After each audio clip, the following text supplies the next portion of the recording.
¿Qué tal? ¿Cómo están? Dios les bendiga.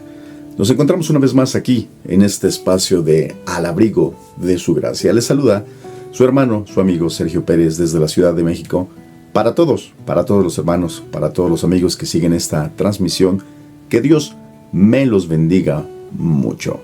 Muy bien, en esta ocasión quisiera hablar un poco acerca de lo que es la Biblia, de lo que son las Escrituras, y propiamente esto a razón de que en este próximo mes de septiembre se estará celebrando el mes de la Biblia. Aquí en México, en mi país, se celebra en el mes de agosto, pero en lo que es Centro y Sudamérica, o Latinoamérica, voy a decirlo así, se celebra en el mes de septiembre. Y esta celebración del mes de la Biblia, principalmente menciono que es Latinoamérica, hermanos amigos, porque justamente fue un 26 de septiembre de 1569 en Suiza. Se acababan de imprimir en esa fecha más de 2,000 o los primeros 2,600 ejemplares de la Biblia en español. 2,600 ejemplares de la Biblia en español, conocida como la Reina Valera, pero cuando se imprimió por primera vez se le conoció como la Biblia del Oso. Ahora la conocemos como Reina Valera.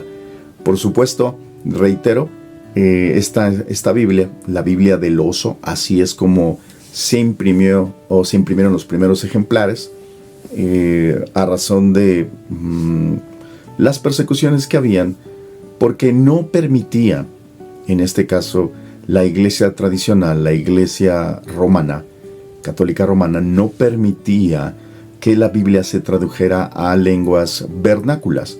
Se refiere a que se pudieran traducir a lenguas o lenguaje, o el idioma, mejor dicho, del lugar, del país, o de cada quien, el idioma que hablara, ¿no?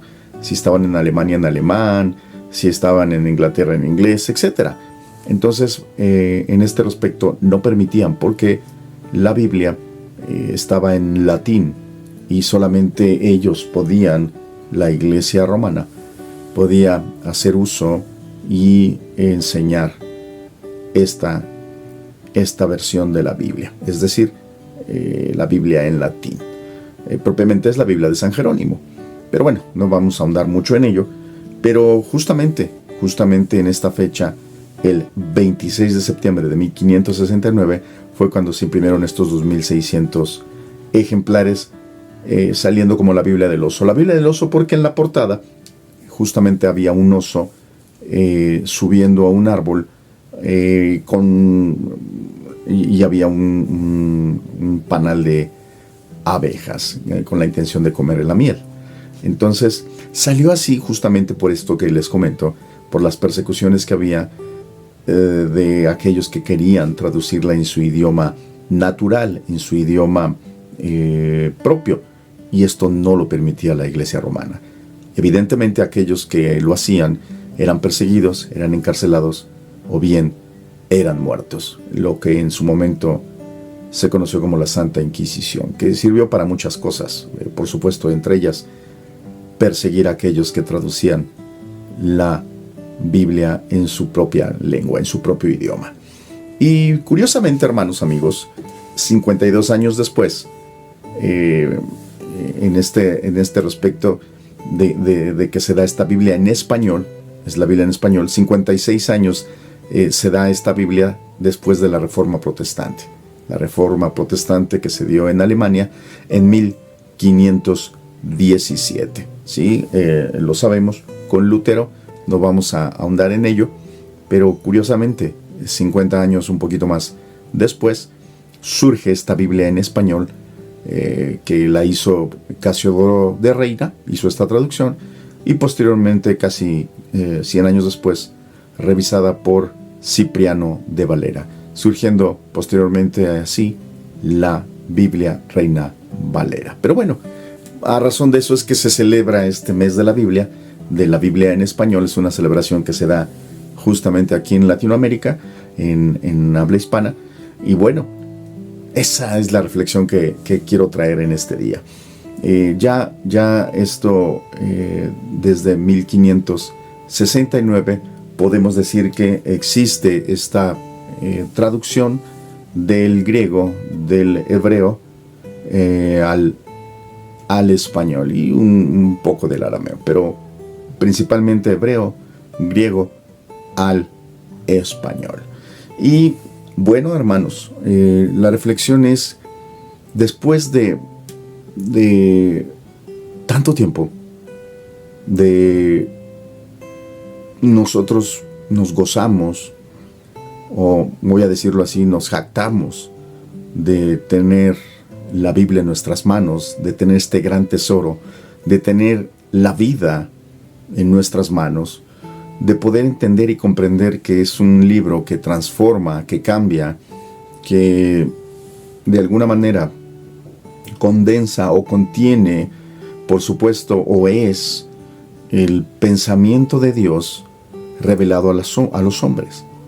Esa revelación, mis hermanos, esa revelación, amigos, viene directamente de parte de Dios a través de la persona del Espíritu Santo, que inspiró a hombres para que escribieran y para que lo hicieran en su forma de expresión, en su propia lengua, con ciertas expresiones características del tiempo, del lugar, etc.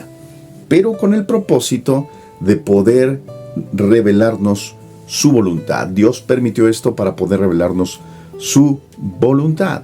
Entonces, la revelación se da justamente en la escritura de todos estos 66 libros de la Biblia. Y hoy día, bueno, por supuesto, entendemos que el creyente, el Hijo de Dios, el nacido de nuevo, ya no busca una revelación, sino que ahora buscamos una iluminación, que eso es lo que hace el Espíritu Santo en nuestra vida cuando nosotros leemos un texto, cuando nosotros estamos estudiando la Escritura, cuando nosotros estamos indagando acerca de las cosas espirituales en este libro sagrado, en el texto antiguo, en el texto que está en nuestras manos, y me refiero a la Biblia, reitero, de eso estamos hablando, propiamente para poder entender y comprender el mensaje que está ahí, únicamente a través del estudio de la Escritura y de la iluminación, vamos a comprender lo que hay ahí.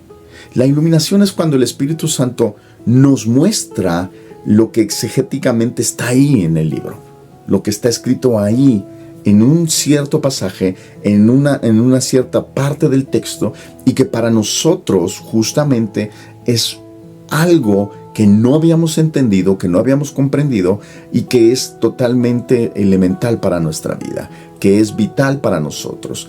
Y eso es la iluminación. Ahora nosotros no buscamos, reitero, revelaciones, sino que buscamos la iluminación del texto sagrado para poder entender lo que Dios nos dice y de esa manera aplicarlo a nuestra vida. Y esto, fíjense, hermanos, que la Escritura siempre ha sufrido de ataques. La Biblia siempre ha sido atacada. Una vez que se cerró el canon, del Antiguo, y posteriormente, algunos siglos después, el canon del Nuevo Testamento o del Nuevo Pacto, siempre ha habido ataques en contra de este sagrado libro y, por supuesto, en contra de la doctrina cristiana. Siempre ha habido grupos antagónicos, siempre ha habido gente que se opone, gente que no está de acuerdo, gente que quiere tergiversar, que quiere cambiar la enseñanza y la doctrina cristiana. Y eso es algo que nosotros debemos de entender y comprender. No es algo nuevo, no es algo que se esté dando apenas, no es algo que sea novedoso o que esté ocurriendo hoy día. No, esto lleva desde siempre, desde que nació el texto sagrado, la Escritura, la Biblia, ha sufrido de esto. Y por supuesto, esto es algo que sufrió la iglesia neotestamentaria, aún cuando todavía no estaba terminada la Biblia, no estaba terminado el canon del Nuevo Testamento. Las mismas cartas que escribían los apóstoles eran tergiversadas, o bien se emitían otras cartas con falsificaciones, con enseñanzas erróneas, con herejías. Reitero, esto no es algo nuevo, esto es algo que se ha dado desde siempre, mis hermanos. Quisiera yo leer un texto que me parece importante, porque esto nos va a permitir entrar en el marco de esta reflexión o de esta breve predicación. Y esto es en el texto del primer libro de Juan, capítulo 4, verso 1. Primer libro de Juan, capítulo 4, verso 1. Quisiera leérselos. Dice así: Amados, no creáis a todo espíritu, sino probad los espíritus si son de Dios, porque muchos falsos profetas han salido por el mundo. Es primera de Juan, capítulo 4, verso 1. Y es en este contexto en donde el anciano Juan, el apóstol, escribiendo a la iglesia, escribiendo a los hermanos, les está confirmando y les está advirtiendo que hay un sinfín de enseñanzas que se están dando, que se están evidenciando y que son heréticas, son herejías. Y esto pasó desde el tiempo de Jesús, y esto pasó por el tiempo de los apóstoles, y esto pasó en el tiempo en que surgió la iglesia de Cristo, y ocurrió en el tiempo de los padres de la iglesia, y siguió ocurriendo en este tiempo. Y estamos hablando de herejías que se dan dentro y se dan fuera. Primeramente vamos a hablar un poco acerca de lo de afuera y posteriormente un poco de lo de adentro. Quisiera leerles este pasaje nuevamente, pero en la versión traducción lenguaje actual. Traducción lenguaje actual para que quede un poquito más entendido. Dice así: Queridos hermanos, no les crean a todos los que dicen que tienen el Espíritu de Dios. Pónganlos a prueba para ver si son lo que dicen ser. Porque el mundo está lleno de falsos profetas. Queda un poco más claro con este pasaje en la versión lenguaje actual. Y esto propiamente cuando dice aquí el apóstol: no creáis a todo espíritu, sino probad los espíritus, parecería que se estuviera hablando acerca de una cuestión que tenga que ver con liberación o expulsión de demonios y toda esta situación. Sin embargo, lo que está haciendo aquí el apóstol Juan, cuando utiliza la palabra espíritu, es una forma genérica de referirse a cualquier persona, a cualquier ser humano. Eso es lo que está escribiendo el apóstol Juan. Pero sí quisiera primeramente dar la definición de herejía. ¿Qué es la herejía? ¿Qué es una herejía?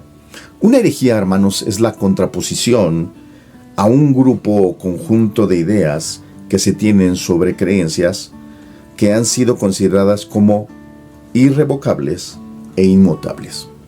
Son consideradas como irrevocables e inmutables. Propiamente, la herejía es una negación o una distorsión, podríamos decir también que es una desviación de una enseñanza o de una doctrina, que en este caso es una enseñanza errónea. Principalmente nos estamos dirigiendo y estamos hablando de la fe y de la doctrina cristiana. Eso es una herejía. Todo aquello que va en contra de la doctrina cristiana. Hay muchas, propiamente, toda la escritura está llena de doctrina, toda la Biblia. Sin embargo, quisiera solo enfatizar las doctrinas principales, las doctrinas que son de primer orden, aquellas doctrinas que no hay manera o es una verdad absoluta en la escritura, y no hay forma de negociar con ello, no hay forma de modificarlo, no hay forma de aceptar un cambio, no hay forma de que nosotros podamos ceder en estas doctrinas de ninguna manera.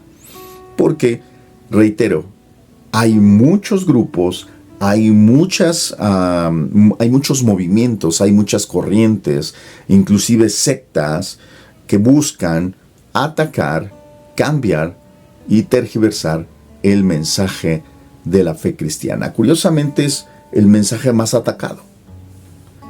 Es decir, que hay un sinfín de, por un lado, religiones en el mundo y desde luego también de ideas o pensamientos, pero curiosamente es la iglesia cristiana la más atacada, la doctrina cristiana la más atacada.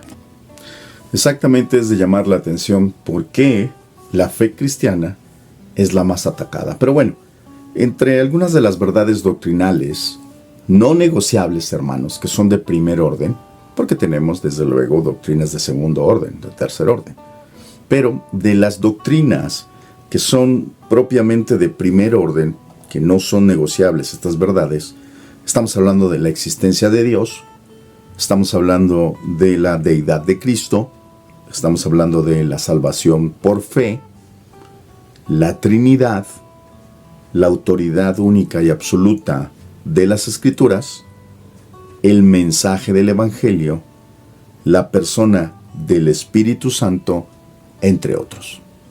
Estas verdades, mis hermanos, no son negociables. Definitivamente son base de la doctrina cristiana y en su momento fueron atacadas, en su momento fueron o quisieron ponerlas en tela de juicio, en duda, y desvirtuar así al cristianismo, la fe en Cristo.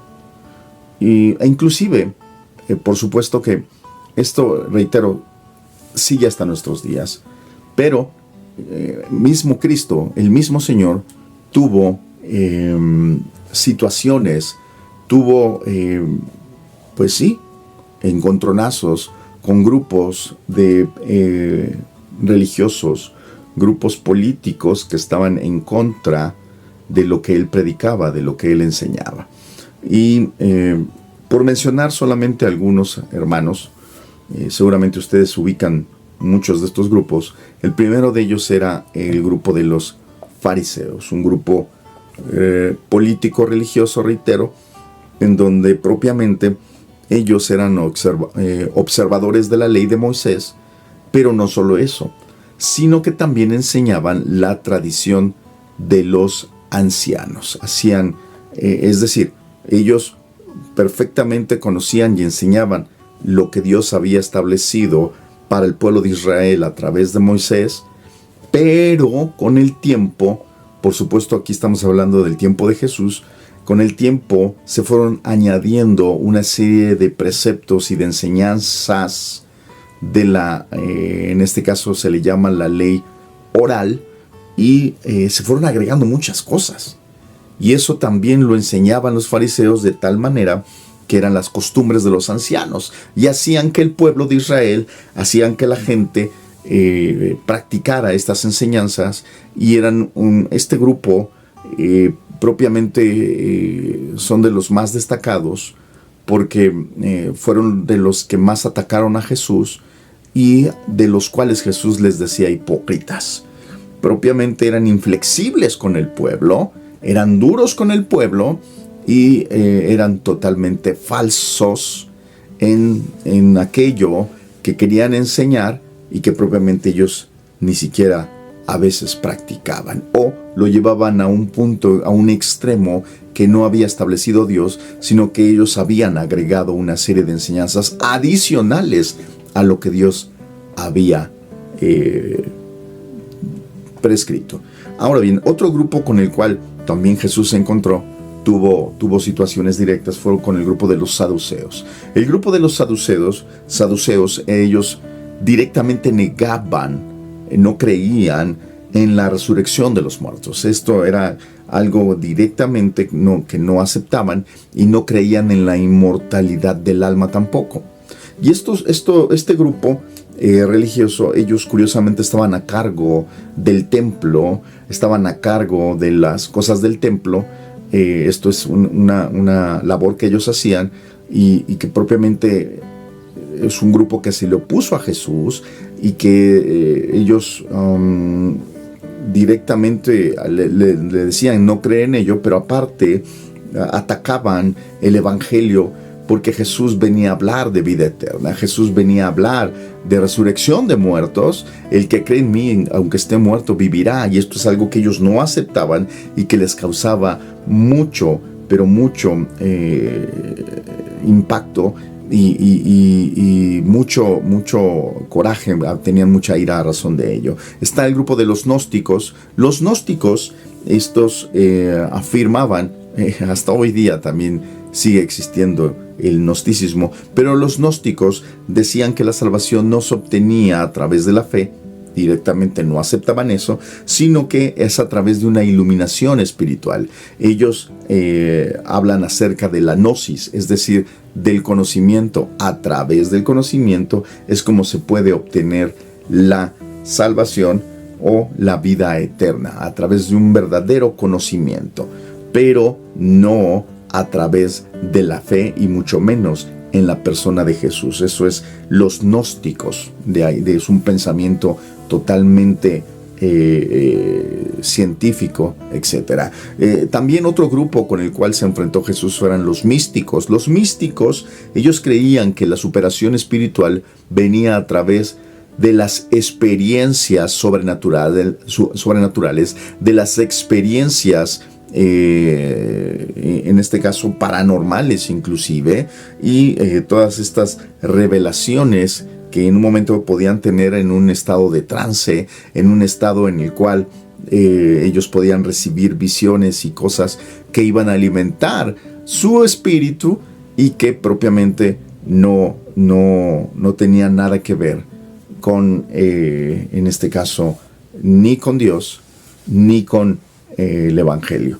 Entonces, estos son algunos de los grupos que directamente se enfrentaron a Jesús, los cuales fueron, desde luego, dice la Escritura, vencidos en la cruz del Calvario, fueron expuestos. Dice ahí la Escritura que los principados y las potestades fueron exhibidas, y que Cristo les venció en la cruz.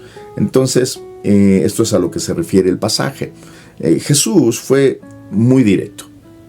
Jesús no tuvo contemplamiento con estos grupos. Jesús, sobre todo con el grupo de los fariseos y con los saduceos. ¿Por qué? Porque ellos tenían la oportunidad de enseñar al pueblo. Ellos tenían la oportunidad de directamente hablar en nombre de Dios y hablar de la palabra de Dios, refiriéndome a la ley de Moisés y a los profetas. Ellos podían enseñar acerca de esto, pero la manera en que lo enseñaban era falsa, era errónea y era añadida de hombres. Entonces, por eso Jesús fue tajante con ellos, porque ellos estaban directamente dando una mala enseñanza, directamente estaban enseñando cosas que Dios no dijo que enseñaran, y esto era herejías. Y Jesús fue muy directo. Jesús siempre los trató de hipócritas. Jesús fue muy duro con ellos, y a veces muchos se preguntan ¿por qué Jesús fue así con ellos? ¿Por qué Jesús podía ser más amoroso y tierno con la gente y con ellos era tan duro? Porque atacaban la doctrina. Porque daban una enseñanza errónea. Porque estaban enseñando cosas que Dios no mandó que enseñasen. Por eso Jesús fue tan directo. Por eso Jesús fue tan drástico.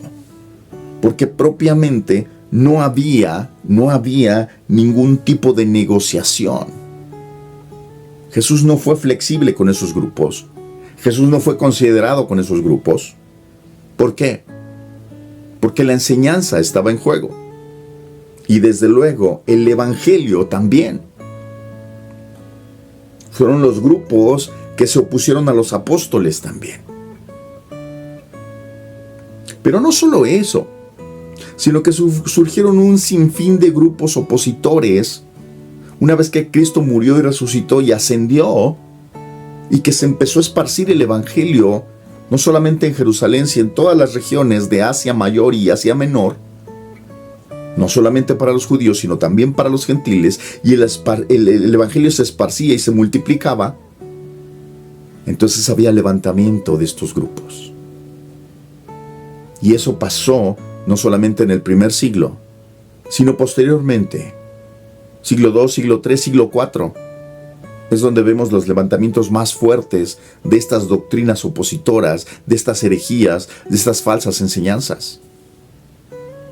Pero el apóstol Juan, en este contexto de estos grupos heréticos, de estos grupos opositores, de toda esta serie de corrientes de pensamiento contrarias a la doctrina y a la fe cristiana, da un mandamiento, o un par de mandamientos. Y el primer mandamiento que da el apóstol Juan es: amados, con amor se dirige a ellos y les dice: no creáis.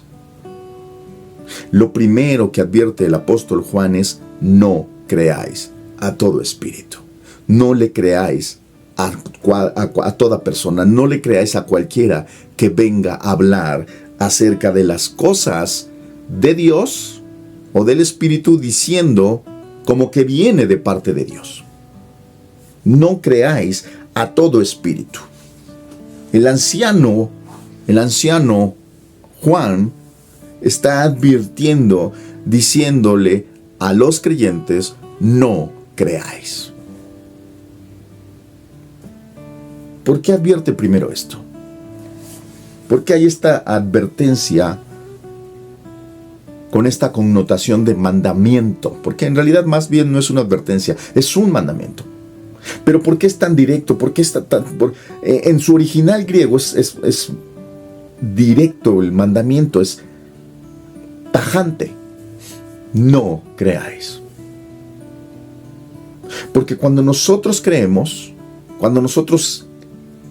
en algo, en ese momento lo aceptamos.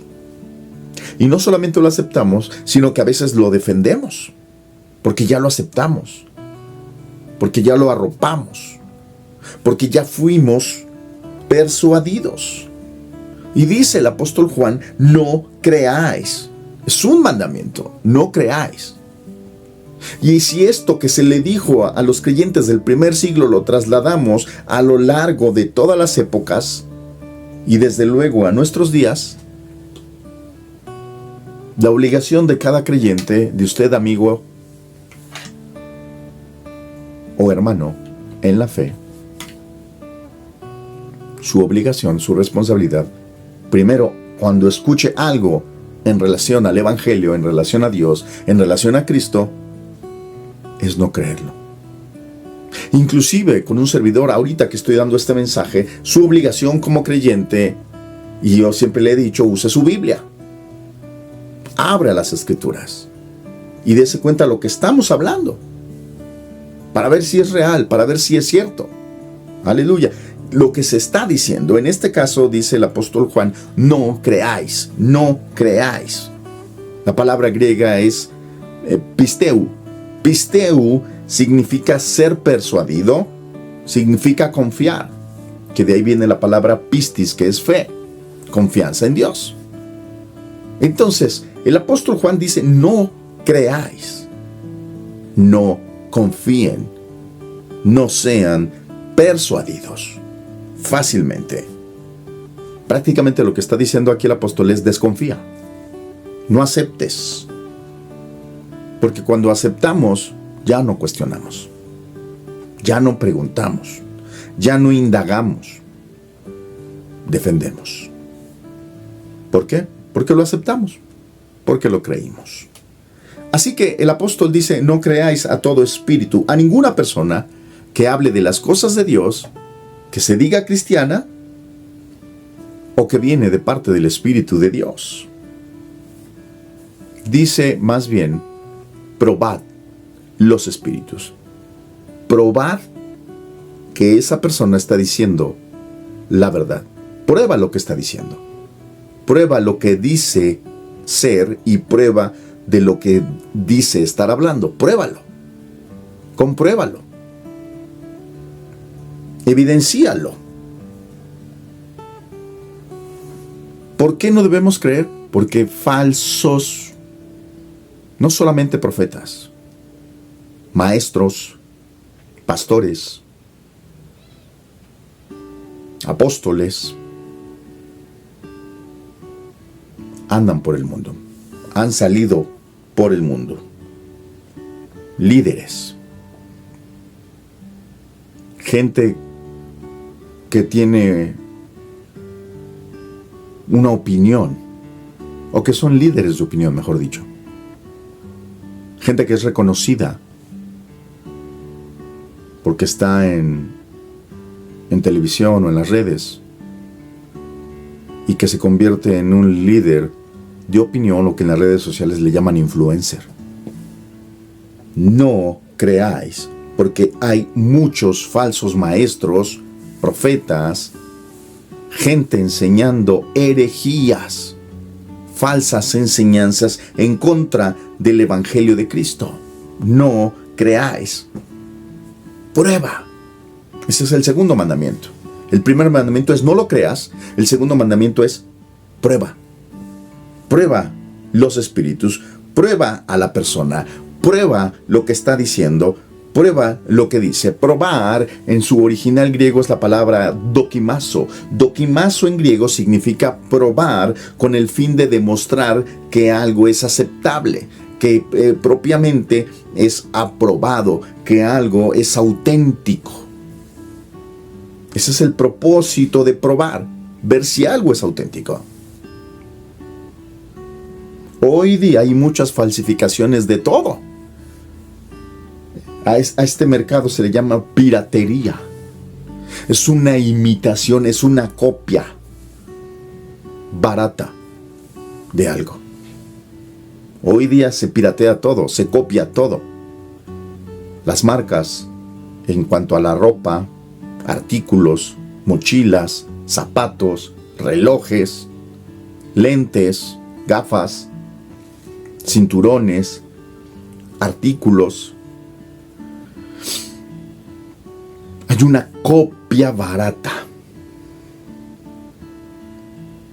No es auténtico. Parece ser que fuera real, pero no lo es. Parece ser que es original, pero no lo es. Porque tiene variaciones, diferencias. Evidentemente en los artículos, en la ropa y todo esto que acabo de mencionar, la diferencia es por el costo. Costo contra ganancia. Y aunque podría parecer el original, la calidad no es la misma. Porque el propósito es obtener o poder vender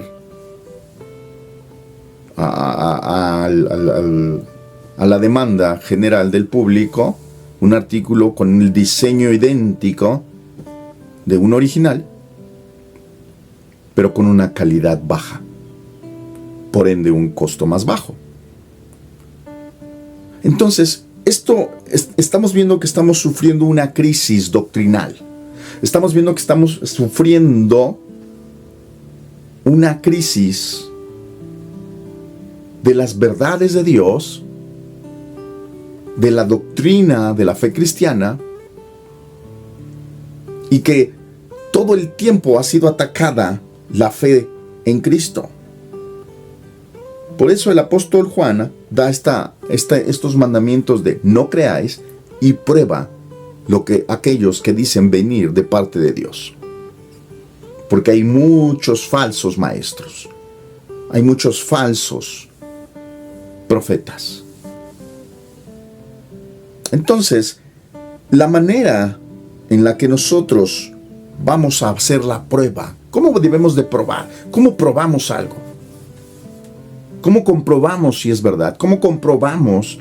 Suena parecido, suena bíblico, suena exegético, es muy similar a lo que dice la Biblia, es muy similar a lo que predican en mi iglesia, es muy similar a lo que ha dicho tal o cual pastor. Pero ¿cómo lo comprobamos? Con la Escritura. Lo comprobamos con la Escritura. Y ahí es donde entramos en este problema. Y entramos en este problema, mis hermanos, porque es algo que no nos gusta hacer.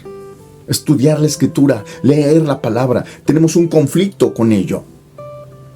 Porque aunque reconocemos que es un libro transformador, un libro renovador, un libro que da vida, que cambia,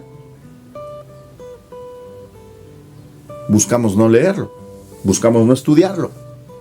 Es más cómodo que no lo platiquen, es más cómodo que no lo prediquen, es más cómodo que no lo den. Y nos hemos hecho irresponsables, livianos, ligeros, porque no estamos acostumbrados a estudiar las Escrituras. Y es un conflicto, porque entonces, ¿cómo vamos a poder identificar lo que escuchamos en una predicación? ¿Cómo vamos a identificar cuando vemos un video en las redes sociales o en el internet? ¿Cómo nos vamos a dar cuenta?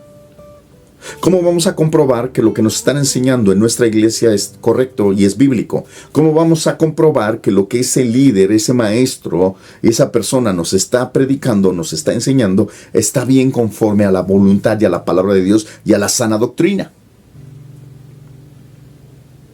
¿Cómo? ¿Cómo si no conocemos el texto?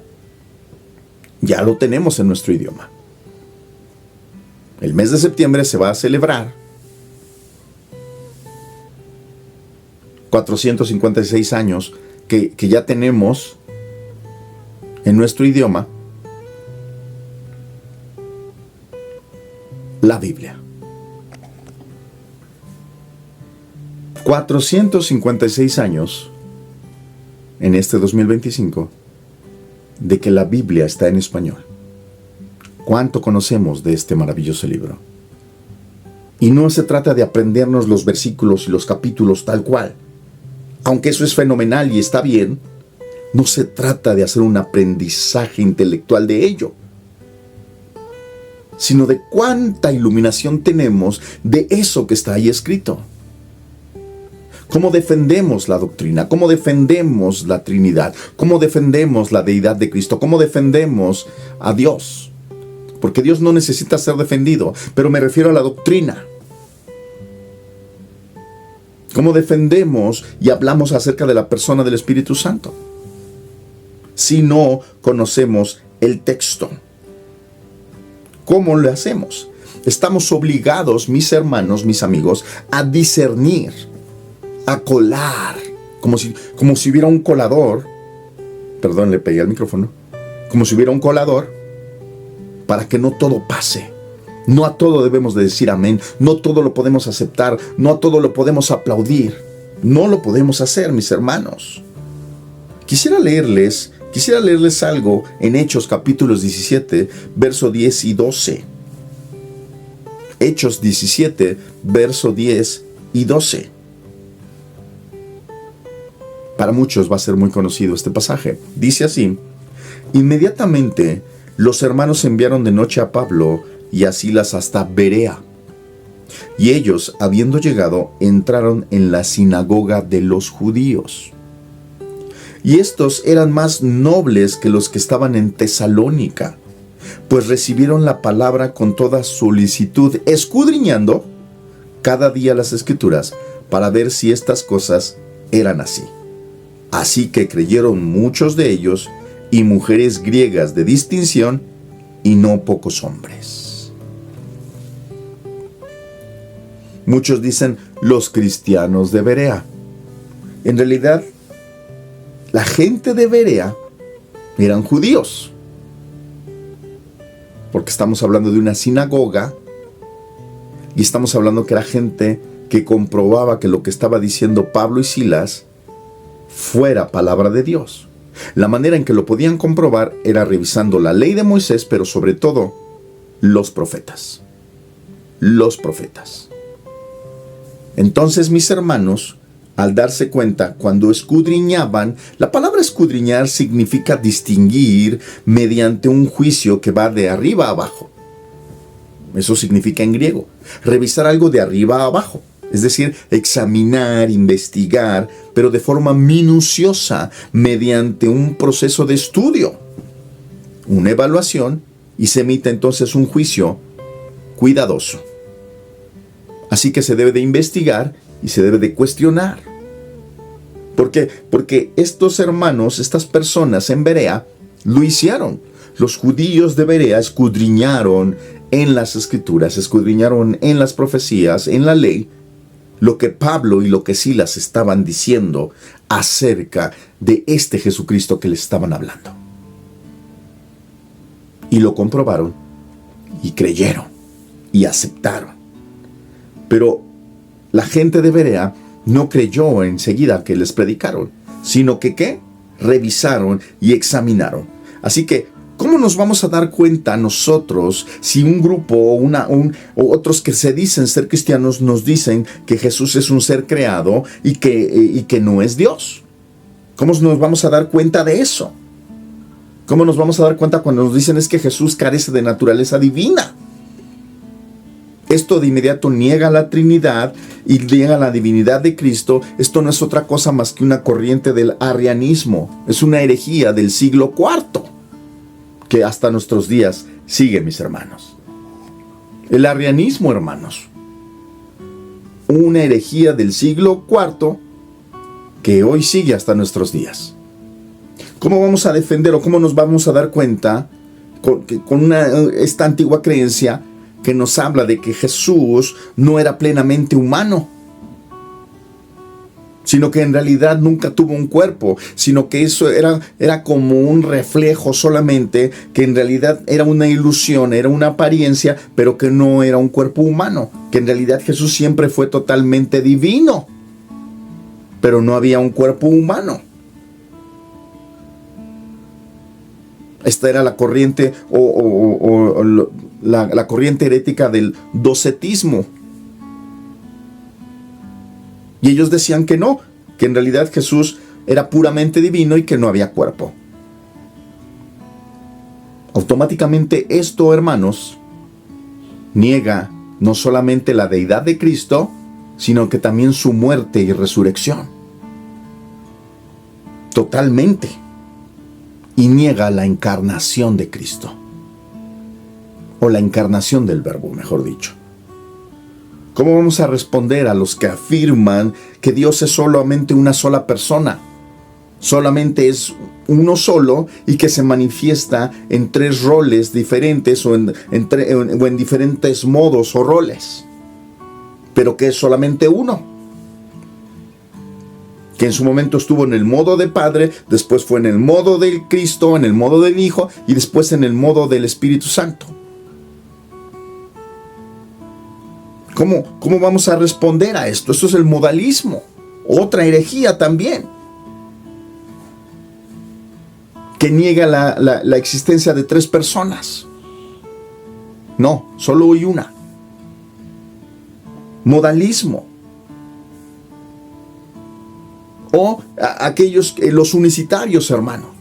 Los unicitarios que no reconocen las distintas personas de la deidad y que reconocen solamente a Cristo. Solo a Cristo. Que en su momento fue el Hijo de Dios, es el mismo Dios, fue el Hijo de Dios, pero después ya no es Hijo, sino ya es Cristo, el Salvador, nada más. Pero ya no es Hijo de Dios, porque es el mismo Dios. Los unicitarios. Aleluya.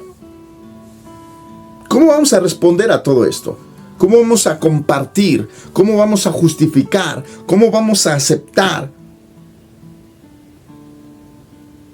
la confesión de pecados a una persona, a un sacerdote? ¿Cómo vamos a aceptar que a través de un pago, a través de oraciones, se puede sacar a una persona de un lugar llamado purgatorio?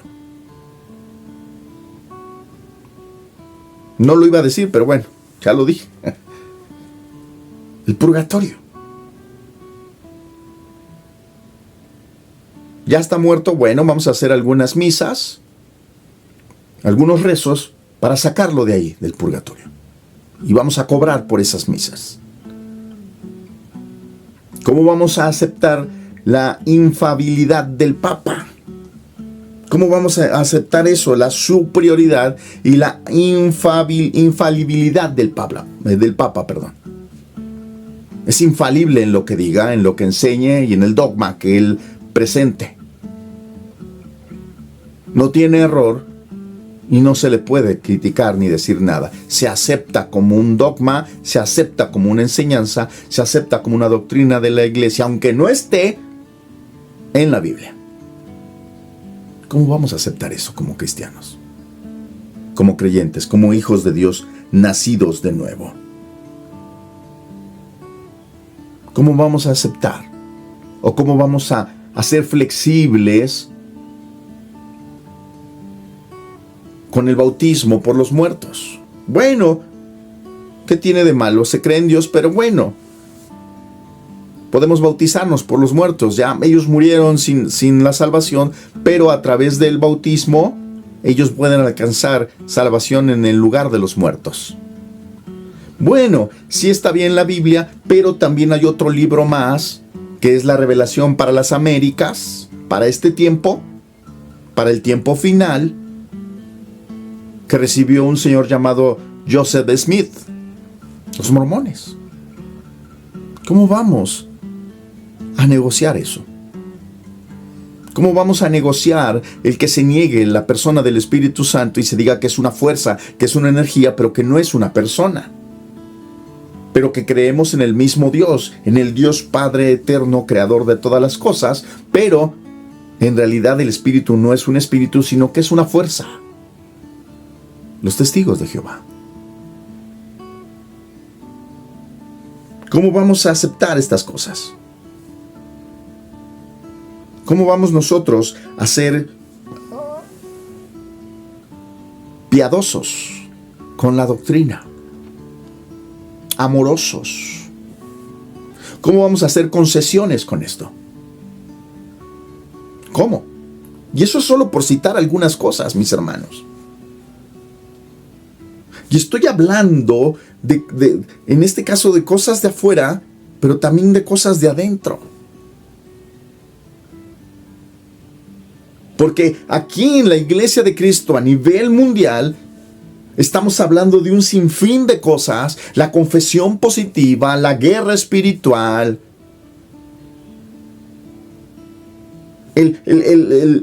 la llenura del Espíritu a través de la risa santa. ¿Qué es eso? Nada de eso es bíblico. El manto profético, la transferencia del manto,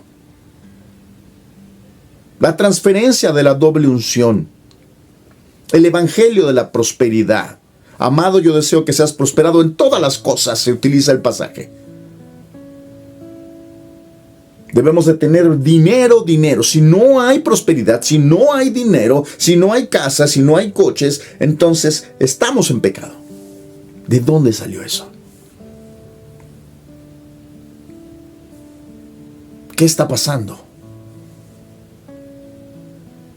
Si no hablas en lenguas, no eres creyente, no has nacido de nuevo. ¿De dónde salió eso? Y solo estoy citando algunas cosas, mis hermanos. Solo estoy hablando de algunas enseñanzas de error, de algunas herejías internas.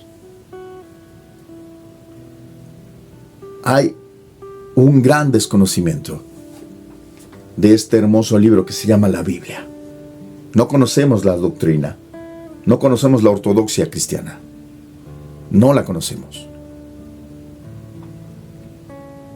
Es más fácil creerle a los habladores que están en la televisión, en los canales que se dicen cristianos y que nos venden un evangelio diluido, rebajado, fácil, próspero, terrenal, natural, pasajero. ¿Para qué queremos risas santas? ¿Para qué queremos polvo de oro en las manos? ¿O diamantes? ¿Para qué? ¿Cuál es el propósito? Dice la Escritura que busques más la sabiduría que las piedras preciosas. Mas buscad primeramente el reino de Dios y su justicia, y todo lo demás vendrá por añadidura. ¿Qué está pasando con el Evangelio? ¿Qué está pasando?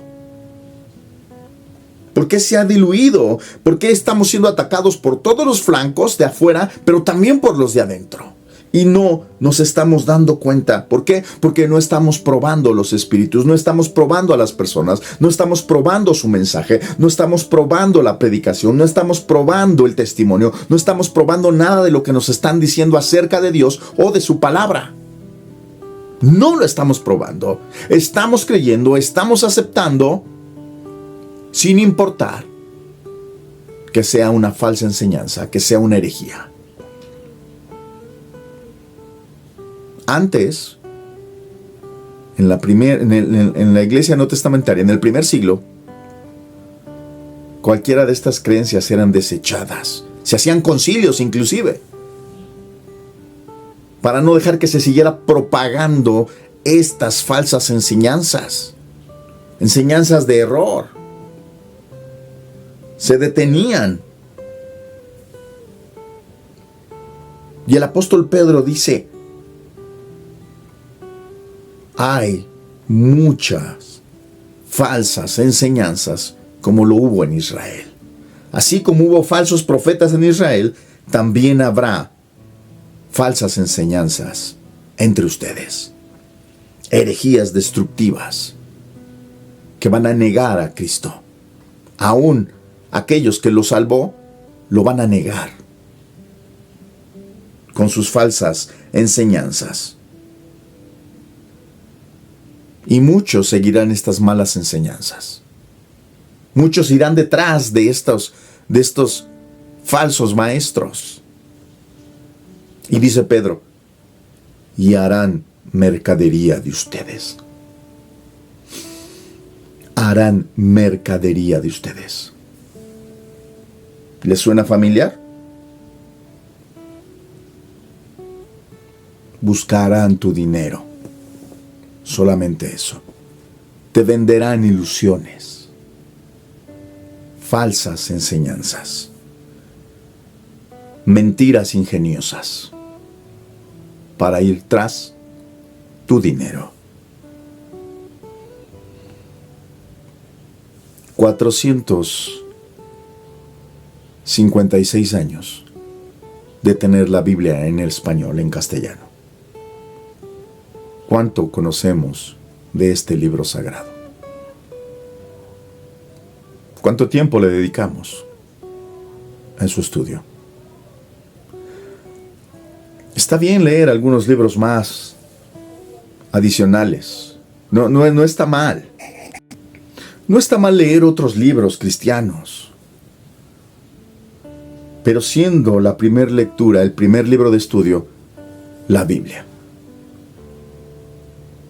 No está mal leer algunos teólogos. Está bien. Complementan, ayudan, abren el panorama. Muy bien. No estamos en contra de ello. Pero sí estamos en contra de hacer un lado la Biblia y optar por otro tipo de literatura, aunque sea cristiana. Estamos cayendo en el error. Porque la iglesia de hoy día se ha hecho floja, pero también ignorante. Perdóneme, discúlpeme, pero nos comemos todo lo que nos dicen.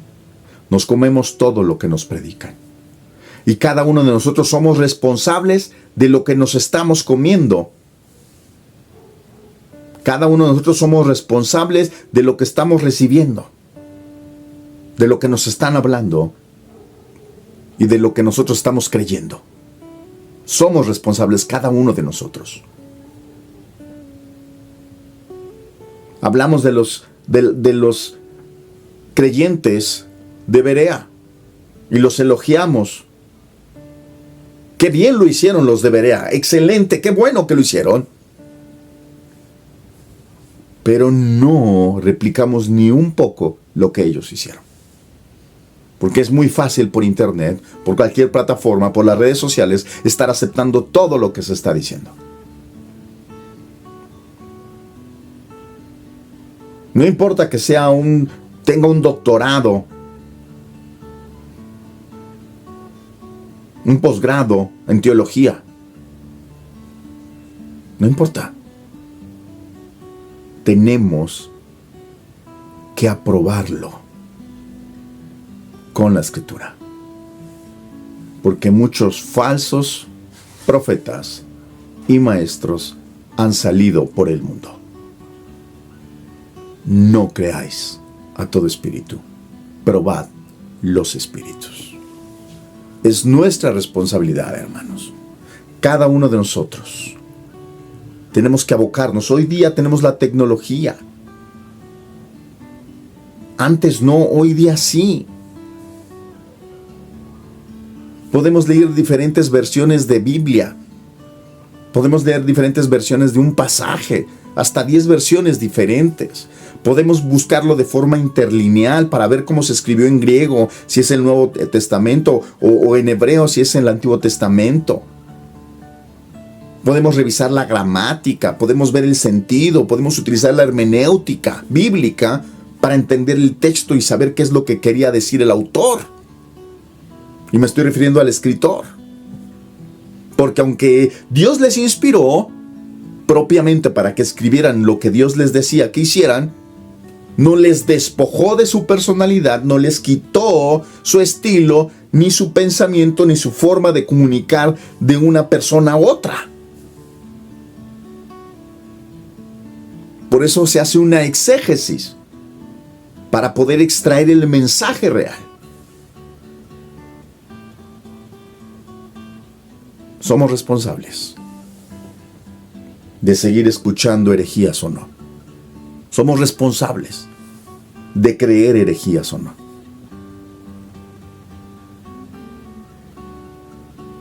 Esta reflexión es para invitarle, para que estudie, para que tome un tiempo, para que se siente. Si en su iglesia hay la oportunidad de estudiar, de que haya un maestro que le explique, tómese un tiempo, hágalo. Es para su vida espiritual y la de los suyos, la de su familia. Para que la sana doctrina se siga extendiendo y evitar que las herejías sigan entrando o se sigan promoviendo en la iglesia de Cristo. Suficiente hay con lo de afuera, con los ataques de afuera. Pero también están los de adentro. Esta es la reflexión que hemos querido traerles en esta ocasión. Les agradezco como siempre el favor de su atención. Si usted quiere que tratemos algún tema, escríbalo aquí abajo, en la caja de comentarios, en el chat, y con gusto aquí, en Al Abrigo de Su Gracia, lo haremos. Su hermano, su amigo Sergio Pérez, se despide enviándoles un abrazo fuerte, fuerte a todos los que han estado en esta transmisión y en este bello canal. Que Dios les bendiga. Nos vemos en la próxima. Hasta pronto.